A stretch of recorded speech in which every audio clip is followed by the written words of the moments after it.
wabarakatuh. Saya Andri Kusriani, Guru Pendidikan Jasmani dan Olahraga di SDN 13 Setiung, yang merupakan calon guru penggerak Angkatan 9 Kabupaten Damasraya, Provinsi Sumatera Barat. Untuk membangun budaya positif di sekolah, perlu menyediakan lingkungan yang positif, aman dan nyaman, agar murid mampu berpikir dan bertindak dan mencipta dengan merdeka, mandiri, dan bertanggung jawab. Berikut adalah aksi nyata pengembangan budaya positif di SDN 13 Sitiung.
Bismillahirrahmanirrahim. Assalamualaikum warahmatullahi wabarakatuh. Pertama-tama bersyukur kita haturkan kepada Allah Subhanahu wa Ta'ala yang telah memberikan kita nikmat, kesempatan serta kesehatan pada siang hari ini, sehingga kita dapat berkumpul dalam menyelenggarakan acara pada siang hari ini, yakni acara aksi nyata guru penggerak pengembangan budaya positif di UPT SDN 13 Sitiung yang akan disampaikan oleh Ibu Andri Kusriani SPD. Yang kedua, tak lupa pula sholawat dan salam kita haturkan kepada junjungan alam kita Nabi besar Muhammad SAW dengan mengucapkan Allahumma sholli ala sayyidina Muhammad wa ala ali sayyidina Muhammad. Baiklah, pertama yang terhormat Ibu Kepala Sekolah SDN 13 Sitiung, kemudian terhormat yang terhormat Ibu Guru serta staf tata usaha SDN 13 Sitiung. Untuk tidak memperpanjang mukadimah, langsung saja saya selaku pembawa acara memulai acara kita dengan sama-sama membacakan Bismillah.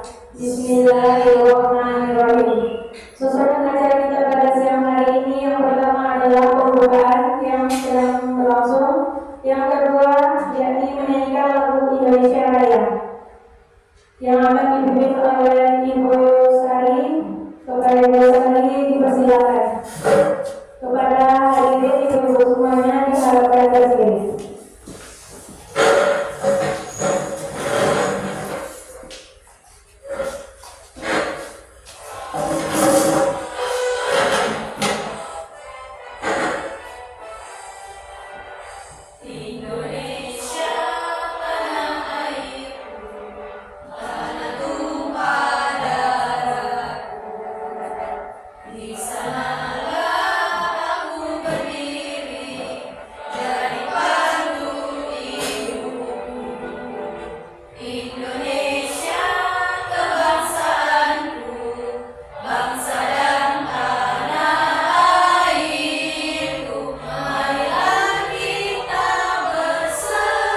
Sari dan kepada guru semuanya dimohon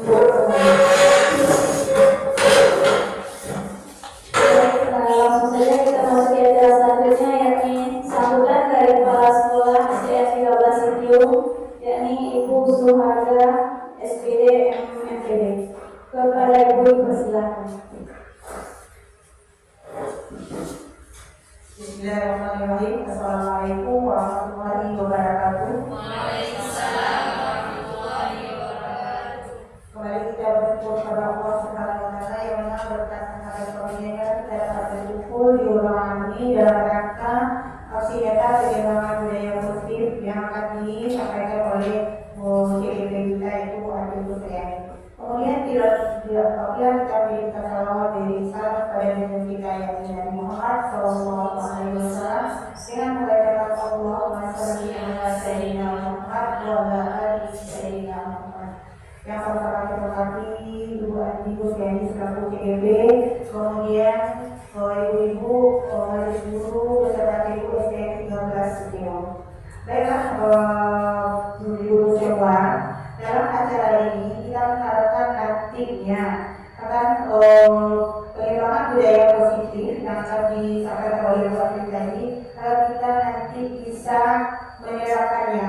Nanti Bu Andi sendiri yang akan menayangkan dan membahaskannya nanti, agar kita semua bisa menerapkannya melalui pembelajaran atau dalam kegiatan sehari-hari. Jadi harapan kami ini selaku kepala sekolah di SD 13 Sitiung ini, mudah-mudahan Bu Andinya bisa membawa perubahan, hendaknya tuh yang ditutup dalam zaman sekarang, tidak ada di zona yang mana kita sudah untuk beralih ke yang sangat-sangat perlu sekali perubahannya, itu mengenai topik belajar Pancasila.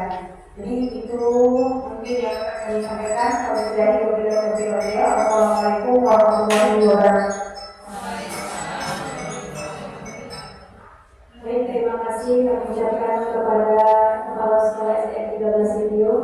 Selanjutnya acara kita pada siang ini yakni acara inti, yakni menyampaikan materi yang akan dipresentasikan oleh Ibu Andi Supriyani SPD. Pada Ibu dipersilakan.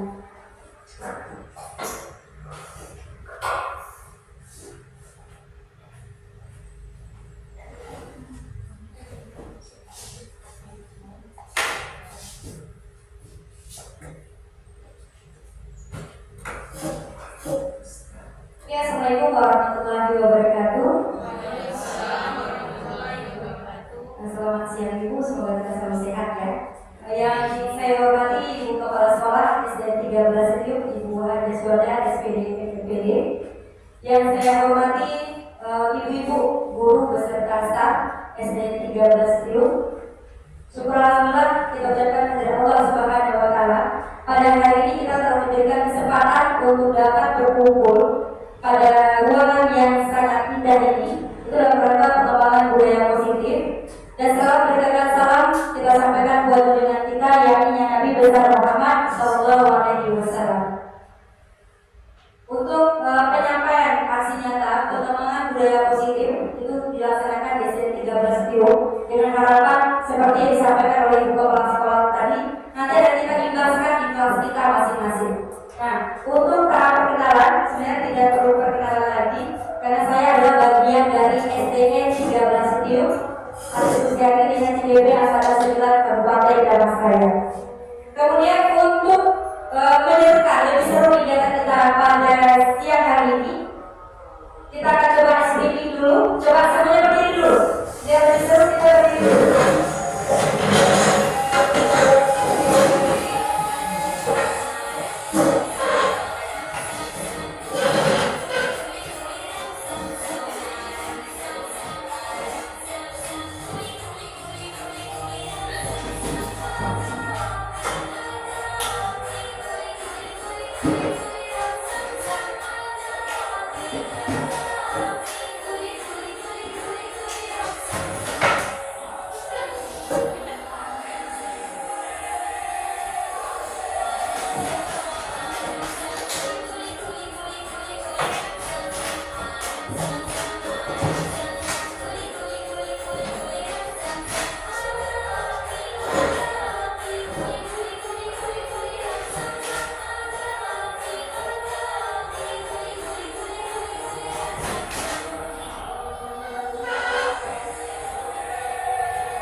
Oke, untuk selanjutnya kita akan membahas materi kita pada siang hari ini adalah pertanyaan pemantik. Yang pertama adalah apa pentingnya menciptakan suasana positif di lingkungan sekolah kita.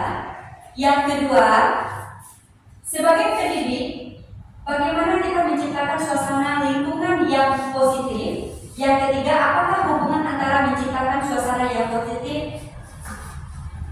Kemudian kita membahas tujuan kegiatan kita pada siang hari ini adalah yang pertama, apa pentingnya menciptakan suasana positif di lingkungan kita. Yang kedua, bagaimana kita dapat menciptakan suasana positif di lingkungan kita. Dan yang ketiga, apakah hubungan antara menciptakan suasana positif dengan proses pembelajaran yang berpihak kepada murid. Oke, minta kepada ibu-ibu untuk memperhatikan video di depan.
Dari gambar atau video yang kita lihat tadi, itu adalah bagaimana seorang guru menghukum siswanya ketika terlambat, tapi tanpa mengkonfirmasi lebih dahulu alasan kenapa siswa terlambat.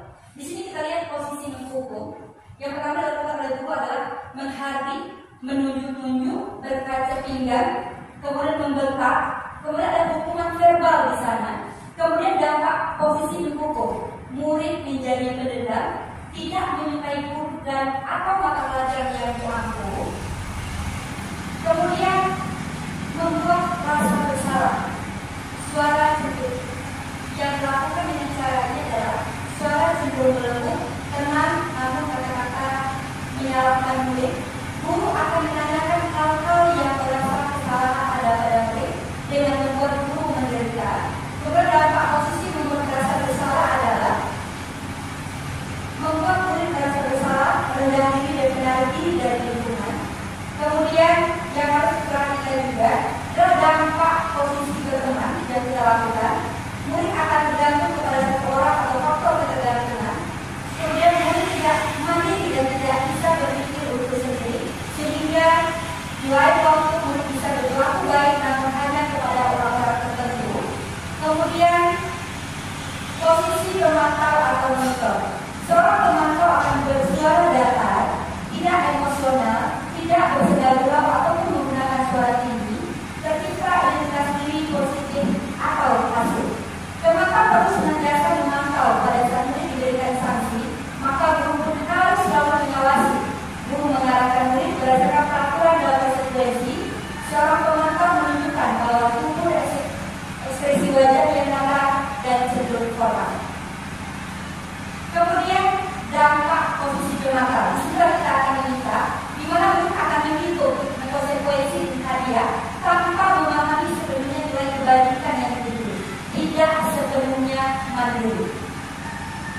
Nah, di sini kita lihat posisi mana yang menunjang motivasi intrinsik murid atau berasal dari dalam diri murid.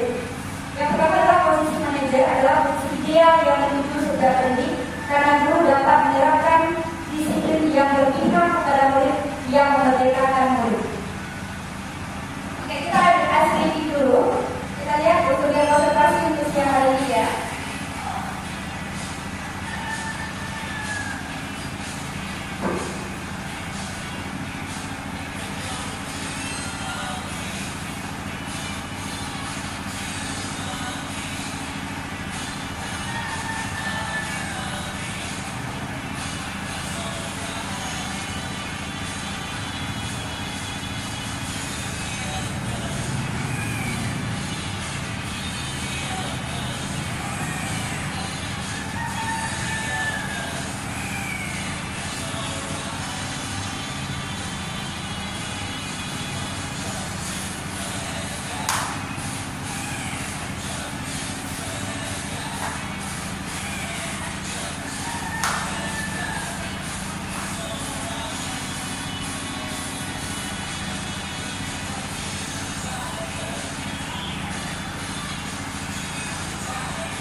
posisi kontrol guru dan segitiga restitusi. Ini adalah kaidah konsep budaya positif yang akan kita pelajari.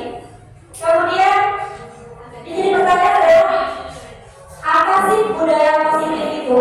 Nah, di sini budaya positif di sekolah itu nilai-nilai dan kebiasaan-kebiasaan di sekolah yang berpihak kepada peserta didik agar mereka dapat berkembang menjadi pribadi yang kritis, penuh hormat dan tanggung jawab. Kemudian perubahan paradigma. Disiplin positif adalah suatu pendekatan atau menerapkan disiplin dari dalam diri anak tanpa menghukum ataupun hadiah. Ini yang harus kita pahami di sini, bahwa yang benar dalam disiplin positif adalah suatu pendekatan untuk menerapkan disiplin dari dalam diri anak tanpa hukuman dan hadiah. Nah, ada efek dari hukuman dan hadiah itu adalah dampak negatif. Itu yang akan kita pelajari secara bersama. Kemudian perubahan paradigma yang terbaru adalah untuk membangun budaya positif sekolah perlu menyediakan lingkungan yang positif, aman dan nyaman agar murid-murid mampu berpikir, bertindak dan bercipta dengan merdeka, mandiri dan bertanggung jawab. Lazimnya disiplin dikaitkan dengan kontrol dalam hal ini, kontrol guru dalam menghadapi murid.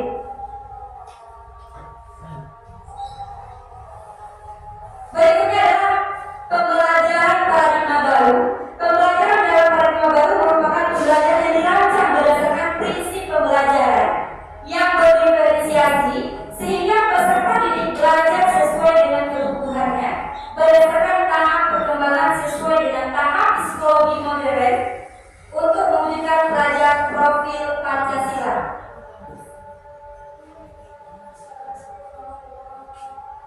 Perubahan paradigma dengan teori kontrol yaitu berikut dari paparan Dr. William Blasek dan kontrol teori untuk meluruskan mikrokonsepsi tentang kontrol.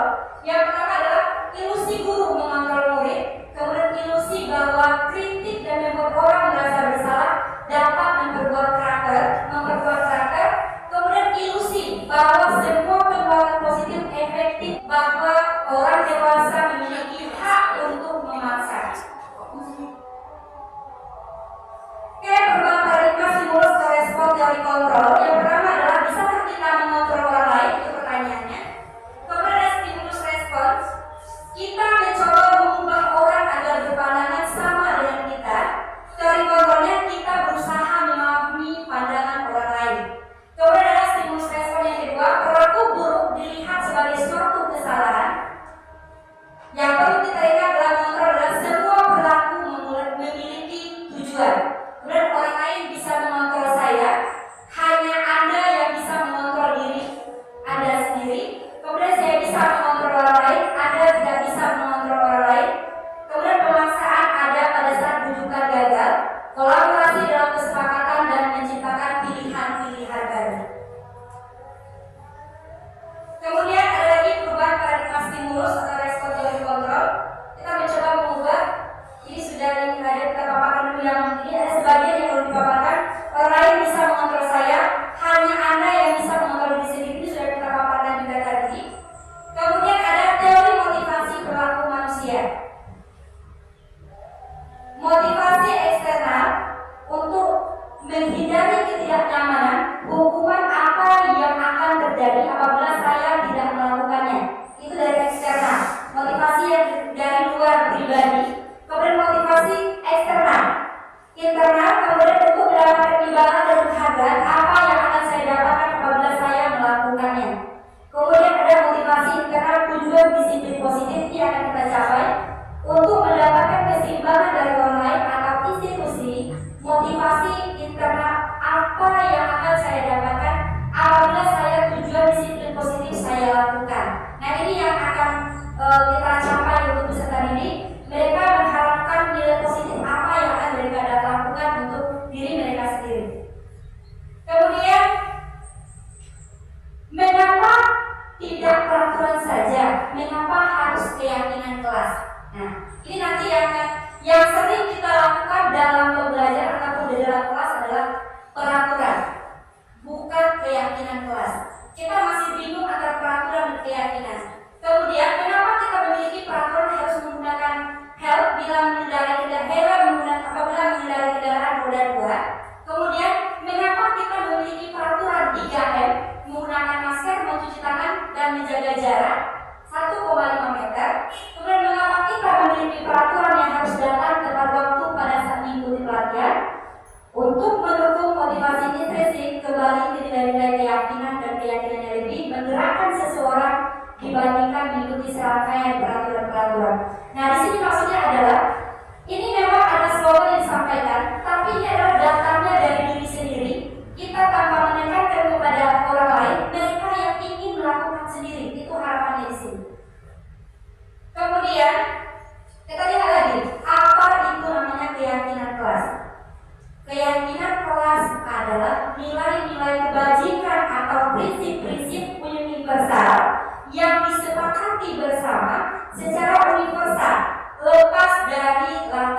terjadi. Tapi kalau untuk konsekuensi suatu harus terjadi. Kemudian yang kedua, membuat anak sakit dalam bentuk fisik maupun hati untuk jangka waktu yang lama, itu hukuman. Tapi konsekuensi adalah membuat anak merasa tidak nyaman dalam jangka waktu pendek. Kemudian anak membenci kedisiplinan. Kalau hukuman kita lakukan, tapi konsekuensi yang kita berikan anak menghargai disiplin. Kemudian paksaan untuk hukuman. Kemudian konsekuensi adalah stimulus tanggapan. Tanggapan itu datang dari anak itu sendiri, bukan dari pihak lain.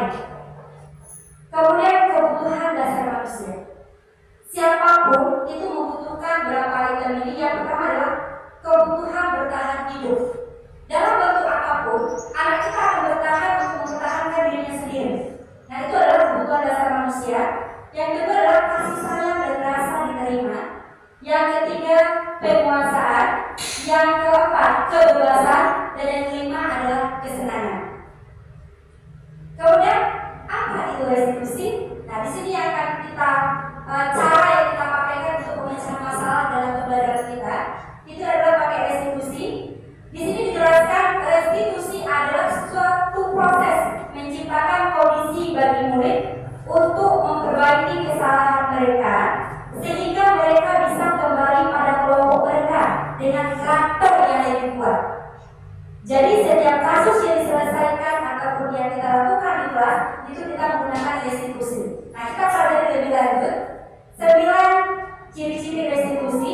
Yang pertama adalah bukan untuk menebus kesalahan, namun untuk belajar dari kesalahan.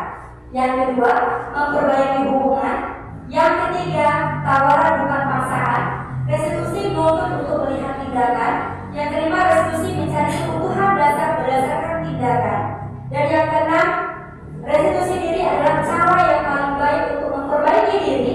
Yang ketujuh, restitusi fokus pada karakter bukan tindakan. Kemudian restitusi fokus pada solusi. Kemudian restitusi mengembalikan murid yang berbuat salah pada kelompoknya. Kemudian yang kita pelajari berikutnya adalah ini bentuk segitiga restitusi.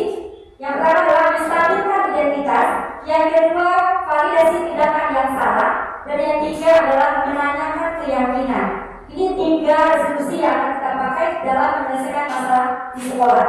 Kita lihat untuk poin yang pertama, apa itu menstabilkan identitas. Berdasarkan prinsip, pembuat kesalahan adalah bagian dari proses pembelajaran. Yang kedua, menggeser identitas gagal ke identitas sukses. Di mana di sini, di saat anak melakukan kesalahan, kita akan selalu berpikir itu adalah kesalahan siswa. Tapi kita harus mengetahui setiap kesalahan yang dilakukan oleh siswa itu merupakan proses belajar bagi siswa dan bagaimana kita menyampaikan bahwa kesalahan yang mereka lakukan sebagai pelajaran. Dan jadi masalah yang gagal yang mereka lakukan kita ubah paradigmanya itu pelajaran untuk siswa menjadi hal yang lebih positif dan ada hikmah positif yang akan diambil anak dalam kasus yang mereka buat. Kemudian yang kedua adalah validasi kesalahan yang salah. Nah, berdasarkan prinsip setiap pelaku merupakan diri suatu kebutuhan tertentu, guru akan bergeser dari pemikiran stimulus dan respon menjadi praktor. Kemudian yang ketiga, menggali dan mengakui kebutuhan murid akan memperbaiki hubungan dengan murid. Dan yang ketiga adalah menanyakan keyakinan. Ini tahap terakhir yang akan kita lakukan. Di mana menanyakan keyakinan, anak akan menjawab sendiri apa yang akan mereka lakukan, tindakan apa yang akan mereka lakukan untuk menyelesaikan kasus mereka sendiri. Di sini jelaskan murid akan memberikan pertanyaan-pertanyaan bermakna untuk memunculkan motivasi secara intrinsik. Kemudian meyakinkan keyakinan kelas dengan tindakan yang salah. Nah, ini ada beberapa kasus yang satu kasus yang saya paparkan di sini. Kasusnya adalah Ella tidak menghargai teman dan tidak mengantri saat melakukan aktivitas olahraga. Nah, sudah disampaikan pada awal untuk keyakinan kelas, sikap menghargai orang lain itu kesepakatan kelas kita buat dulu. Nah, jika anak melakukan pelanggaran dalam kegiatan, mereka tahu keyakinan mana yang akan mereka langgar. Nah, kita lihat.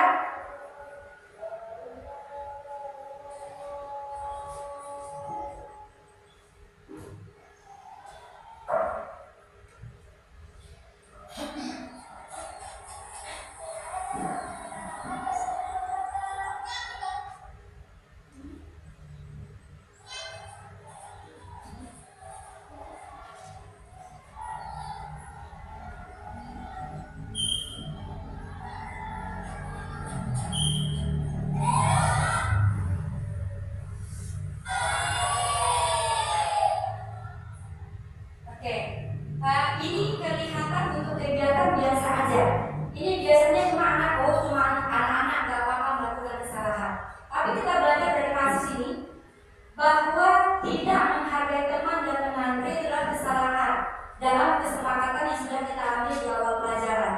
Nah, kemudian tindakan seperti apa yang akan kita lakukan? Kita lihat video berikutnya.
Ini bertugas pada anak kita di sekolah. Ini halnya seperti itu, Mak. Jadi yang bagian mana yang saya ambil di sini adalah meyakinkan, ibaratnya menanya sama anak, meyakinkan itu adalah apakah mereka benar-benar melakukan kesalahan.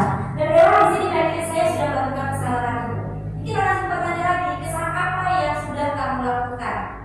Tidak melakukan keyakinan kelas, yaitu tidak menghargai teman dan mengantri saat berolahraga. Nah, kita tidak menjawab, biarkan anak yang menjawab sendiri kesalahan apa yang mereka lakukan. Nah, kita tanya lagi, apakah mereka mau berubah atau memperbaiki kesalahannya? Mereka akan menjawab dengan sadarnya mau. Nah, jadi pertanggungjawaban dari orang tadi, dia akan melakukan perbaikan diri dengan tidak mengulangi lagi ibaratnya kesalahan yang sama, yaitu tidak menghargai teman dan semalam menyakiti lagi. Nah, ini adalah bukan dari kita menekankan kepada anak atau menekankan, tapi anak itu sendiri yang ingin berubah dirinya sendiri. Itu adalah keinginan dari dalamnya. Nah, kita lihat lagi berikutnya tanggapan dari Ella.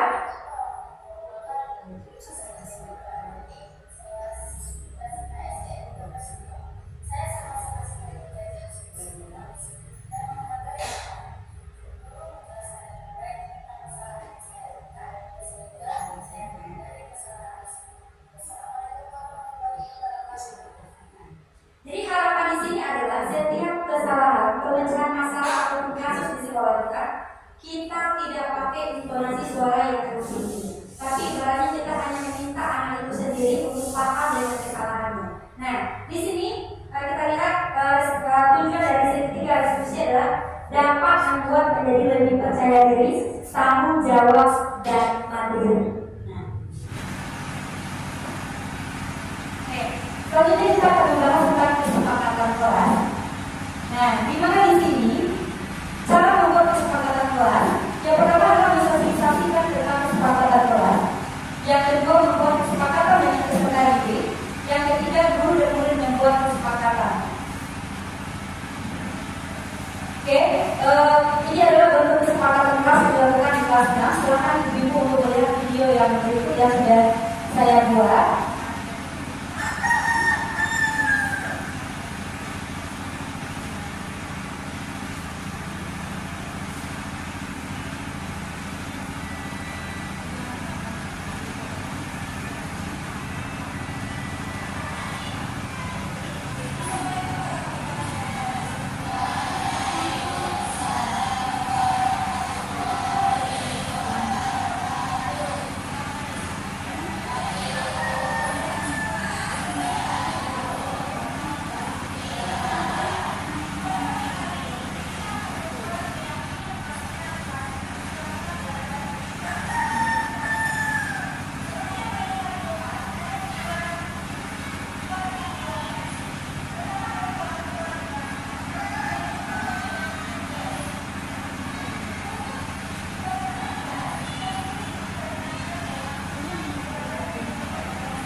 kelas yang dilaksanakan di kelas 6. Ini merupakan kesepakatan yang dilakukan dengan siswa dengan harapan ini menjadi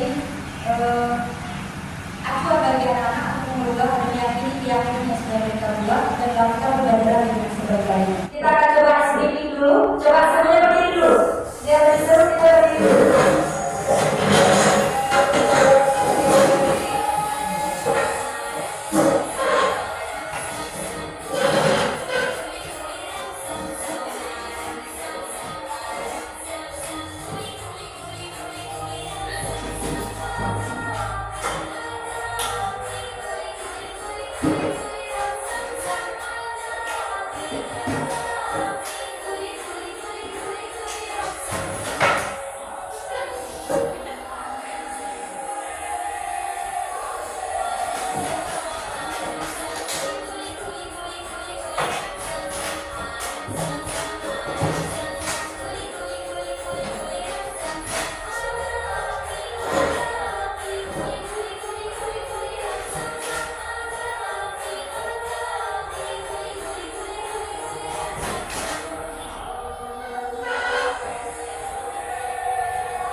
Silakan bertanya jika ada, kita diskusikan bersama gimana apapun bentuk kasus yang ada di sekolah kita.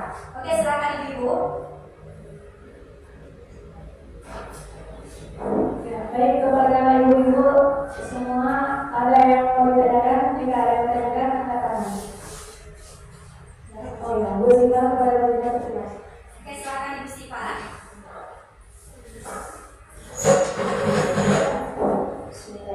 Assalamualaikum warahmatullahi wabarakatuh. Terima kasih atas waktunya yang punya suatu serta Ibu moderator.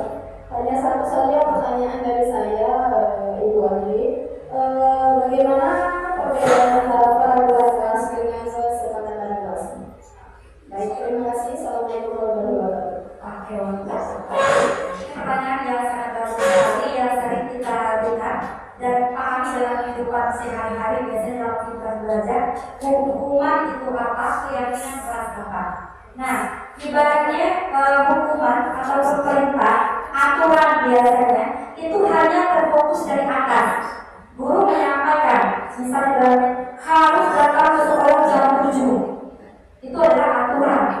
Nah, ke sekolah memakai baju lengkap sesuai dengan jadwal, itu aturan sekolah. Tapi untuk keyakinan kelas itu timbul dari bawah.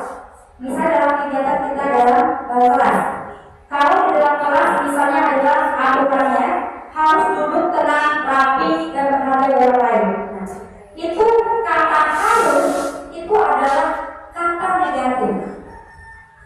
Kalau keyakinan kelas, kita ganti kalimatnya saling menghargai teman dalam kelas. Kalau kata kalimat saling menghargai, berarti mereka dari dalam diri mereka sendiri. Dan mereka dari awal sepakat sama-sama dulu keyakinan. Nah, untuk membuat keyakinan kelas ini bisa kita lakukan awal pelajaran misalnya. Setiap awal semester atau per bulan kita buat. Misalnya buat, ayo kesepakatan kita, apa nih aturan kelas? Oke, aturan kelas itu boleh kita pakai. Tapi kita melibatkan kata-kata negatif, kita ganti dengan kata positif.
biar ibaratnya satu semua sekolah kelas punya keyakinannya masing-masing, dan mudah-mudahan apa yang disampaikan hari ini itu bisa kita terapkan di kelasnya masing-masing. Nah, saya rasa cukup untuk penyampaian materi pada siang hari ini. Mohon maaf atas segala kesalahan. Saya akhiri dengan Assalamualaikum warahmatullahi wabarakatuh.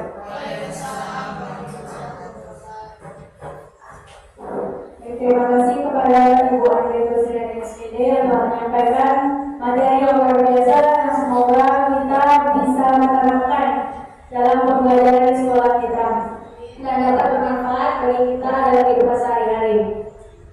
Baik, untuk acara selanjutnya yaitu doa yang akan dipimpin oleh Ibu Suharita SAI. Kepada Ibu persilakan.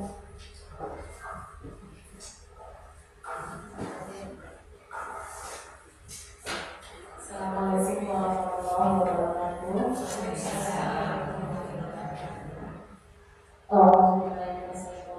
Bismillahirrahmanirrahim.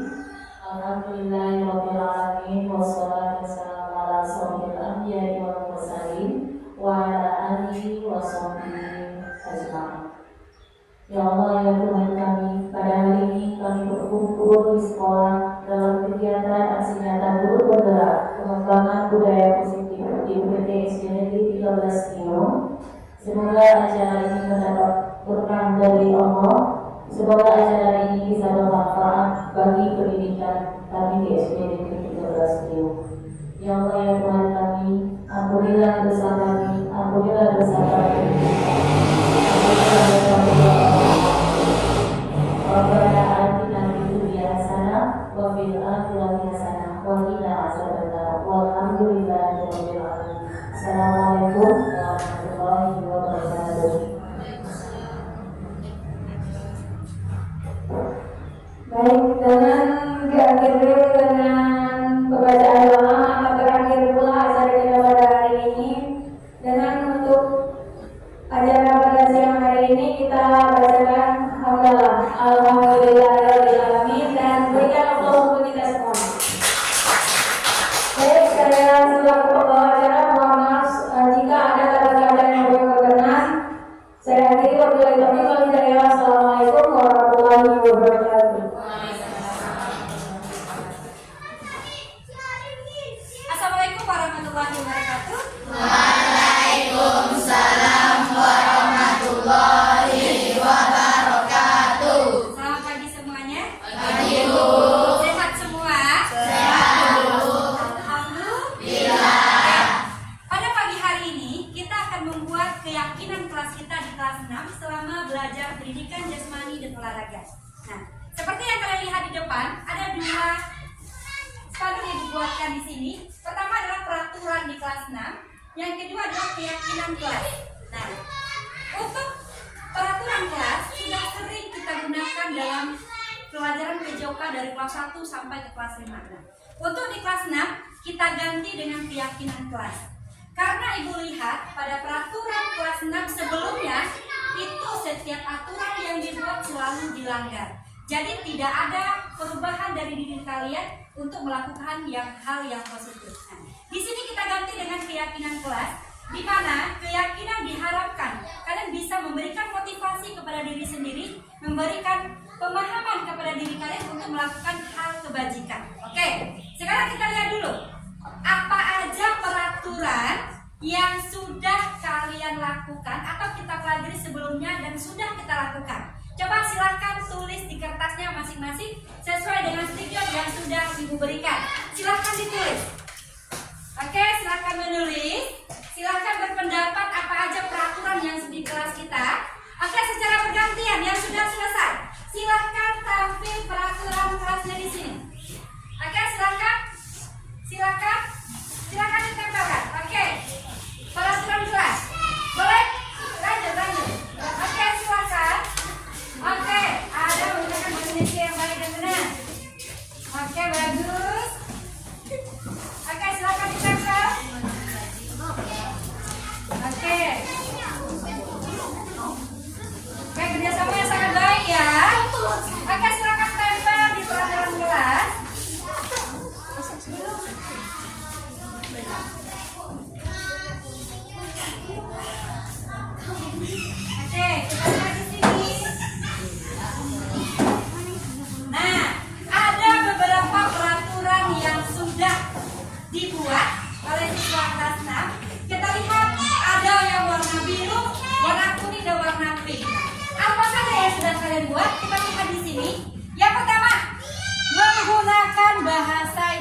yang baik dan benar.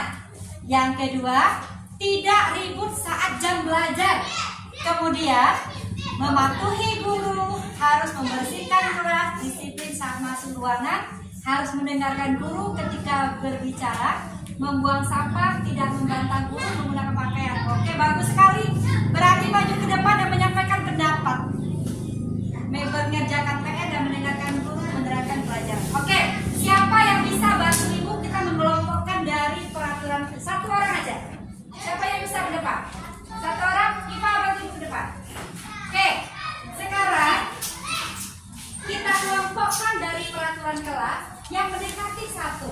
Misalnya di sini mematuhi guru, kita kelompokkan di sini harus mendengarkan kata guru. Nah, masuk sesuai dengan kata jadwal. Ini adalah disiplin. Harus membersih. Ini juga tidak membantah kata guru, kita masukkan ke sini. Nah, yang ini masuknya kemana? Mendengarkan guru saat menerangkan. Berarti masuk ke? Oke, dekatkan dengan kelompoknya. Oke. Kemudian mengerjakan PR. 2000 saat belajar menggunakan bahasa yang membawa sama berat tempat. Ini mengerjakan PR. Sesuai jadwal, ini kan disiplinan ya. Oke, silakan duduk Iva. Nah, sekarang setelah dikelompokkan, kita melihat ada beberapa peraturan yang hampir sama. Jadi akan kita masukkan kepada keyakinan kelas untuk kelas 6. Oke, ini diganti dengan kata positif di saat kalian harus mendengarkan kata guru dengan baik. Kata harus, kata wajib itu diganti dengan melaksanakan tugas dengan baik. Memakai pakaian olahraga sesuai jadwal. Kalau dibilang harus memakai baju olahraga selama jam, itu adalah kata negatif. Kita ganti, memakai baju olahraga sesuai jadwal. Oke, silahkan yang masih ada stikernya, silahkan buat kata positif di stikernya masing-masing. Yang sudah selesai silahkan tempelkan pada keyakinan kelas kita. Yang sudah selesai silahkan. Oke, yang sudah selesai kita lihat. Oke, 1, apa lagi keyakinan kita? 2, 3, 4.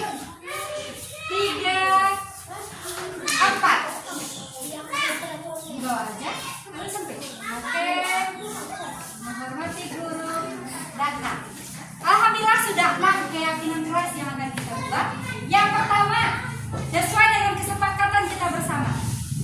Keyakinan kelas 6, menggunakan bahasa Indonesia dan jelas dan baik saat belajar PJOK atau dalam pelaksanaan pembelajaran. Menggunakan bahasa Indonesia. Kemudian ada yang kedua, menjaga kebersihan kelas. Ini kesepakatan kita bersama. Kelas harus dijaga kebersihan yang dilakukan secara bersama. Oke. Kemudian adalah masuk ke dalam kelas tepat waktu, mengerjakan tugas tepat waktu, kemudian memakai pakaian olahraga lengkap sesuai jadwal, kemudian menghormati guru dan teman. Oke. Inilah bentuk keyakinan kelas yang sudah kita buat secara bersama-sama, dan Ibu mengharapkan keyakinan yang sudah kita buat akan kita patuhi secara bersama-sama dan kita laksanakan dengan baik agar pelaksanaan pembelajaran terlaksana dengan baik dan menyenangkan. Oke, demikianlah keyakinan kelas kita hari ini kita buat. Dan untuk kegiatan hari ini Ibu tutup dengan Assalamualaikum warahmatullahi wabarakatuh. Waalaikumsalam warahmatullahi